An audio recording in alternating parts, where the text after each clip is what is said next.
Roguelite is a tricky little genre. Despite its prolific presence amongst the indie scene, there's only really been 3 games that I can think of that have really stuck with me. Which is a real shame, because the ones that have stuck like the funny tape. Now, I'm just a game designer, nor am I particularly clever, but as I see it, roguelite as a genre is held up by 2 pillars, which are constantly at odds with each other. Repetition and variety. Repetition is the oldest form of brainwashing. If your game isn't airtight, then playing that game over and over and over again, expecting something to, is going to magnify any flaw to the nth degree and will brainwash you into thinking the game is dongo dick. Whatever an nth is. But the tricky thing is, repetition is what generates this. This is where variety steps in, constantly adjusting the dynamics, weapons, items, enemies, settings. Changing these up every run is what makes the repetition palatable and gives birth to this. Now, I don't have to tell you that Binding of Isaac is what the Greek philosophers call a masterpiece. You know this, and you know why. However, there is one bleeding, undeniable problem that's been sticking out of it in many games like it, and it is summed up in 3 words. RNG. If your item ain't good, then you ain't good. Randomness is the dog whittling on the 2 pillars, leaving stains everywhere. Fucking hell, I hate that fucking piece of shit, aren't you? Aren't you a piece of shit? Come here.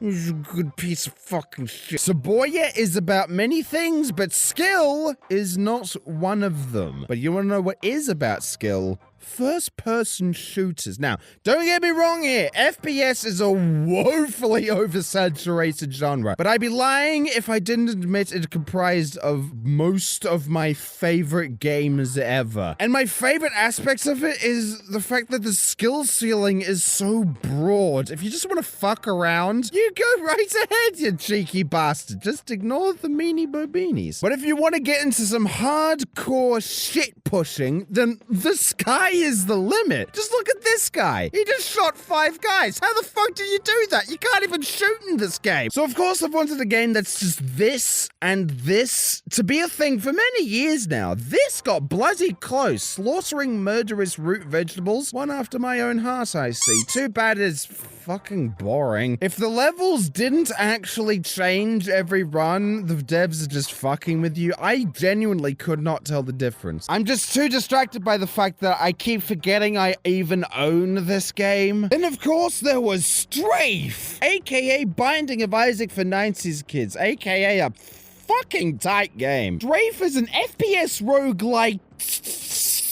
with a low poly art style, and that's about it. It's as simple as pancakes with Down syndrome. You plop into a procedurally generated level, you plop around shooting other plops, and you keep plopping until you die, and you start the whole plop-cess all over again. It's simplicity at its finest. Fun, highly replayable, really weighty combat. You don't just kill people, you make it awkward for the family to do an open casket, and it's great. I have a few complaints though. First and foremost, what in the gobbledy fuck is this map? What is this? Why are my inner ears yelling at me? It's not just unreadable. Why in the biblical fuck does it need to look like you put your VR headset on wrong? It's sadly a necessity though, because with the random nature of the level design, it truly evokes the era it's trying to emulate, because I can't tell where the fuck I'm going. Also, the severed head lock puzzle, which, as scrumptious as it is to use the phrase severed head lock puzzle, can it just fuck off, please? Also, the sound effect on the pistol is just so fucking weak. This is advice for everybody watching. If you want to make what you're making stand out, sound design is king. You want to shoot something that sounds like this?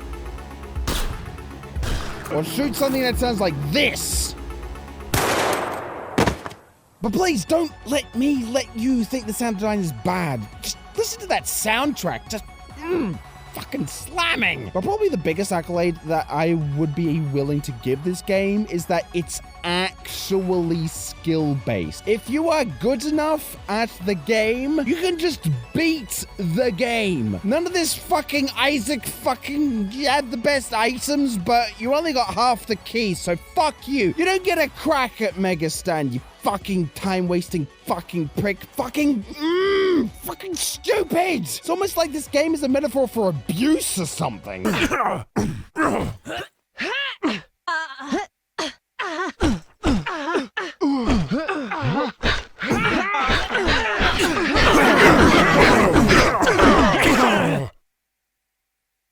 Speaking of molestation, Tower of Guns is a game that showed a lot of promise and creativity, which was sadly overshadowed by the fact that it was slow, boring, painfully repetitive, exceedingly ugly, and ultimately just incredibly underdeveloped. However, the developers took on these criticisms and said, hey, let's not do that. Also, I fucking love Legos. And then they went on to create what could only be described as a double masterpiece.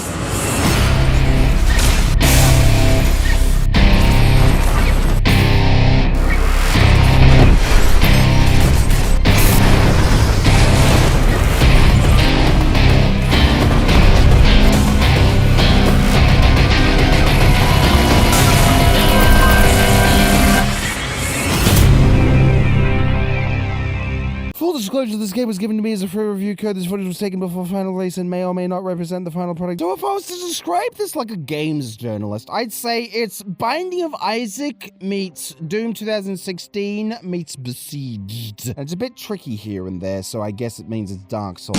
The story is, and there is an actual story to this one, although it's pretty stock standard. You are faceless rando X, you're at war with Y, and you must stop them with the power of Z. Generic, but it does do the job, and a pretty damn good job at that. It actually sets up context and stakes and establishing what you're working towards. See, there it is. Look at the bastard. It may be about the journey, not the destination, but if there was no destination, there would be no journey. And the journey is about weapon customization. And I don't mean like every other game's fucking plus 10% reload time, negative 4% recoil time, plus 8% nipple flicking capacity. I mean true weapon customization. This quad shotgun, minigun, rocket launcher arrangement is lovely, but I think it needs more railgun that shoots lava. You know, that kind of thing. Finally, an adequate amount of freedom. The manic customization options means no two fights, incredibly satisfying, weighty fights at that, are rarely the same, even when the room selection is currently a lot more limited than other roguelike.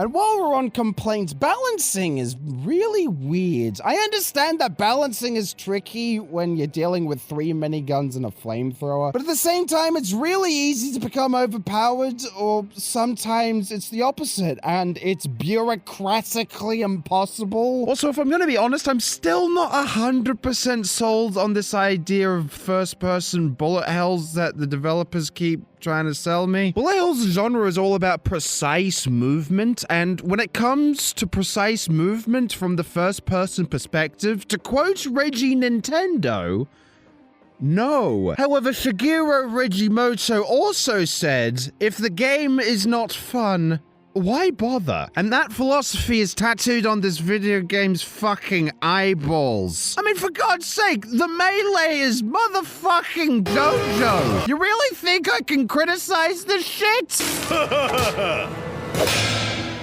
Like how the weapon customization, despite being the focal point of the fucking game, is astoundingly unintuitive, or how a lot of runs end way too early with no climax. You have bosses, you showed bosses, you got bosses from other games. Not even bosses, just having a final room that would give an appropriate climax to the level. That would be fucking fantastic. I know you can do it, sweetie. I believe in you. Please stop blue balling me here. Granted, your balls fill right back up when you remember you can literally propel yourself through the air with nuclear armaments. I don't know how it's taken people so long to understand that flying around the room because your guns are just too powerful is fucking sick. If other games don't start doing this right fucking now, I'm going to get really grumpy. The movement in general is just madder than a cut snake. I mean, double jumping is okay, and triple jumping is nice, but 30 jumping is the way of the fucking future, Granddad. It's literally 2018. Millennials do not have the attention span to respect the basic laws of physics. They're too busy being broke and bitching about first world problems, you fucking bastard! The game is fun.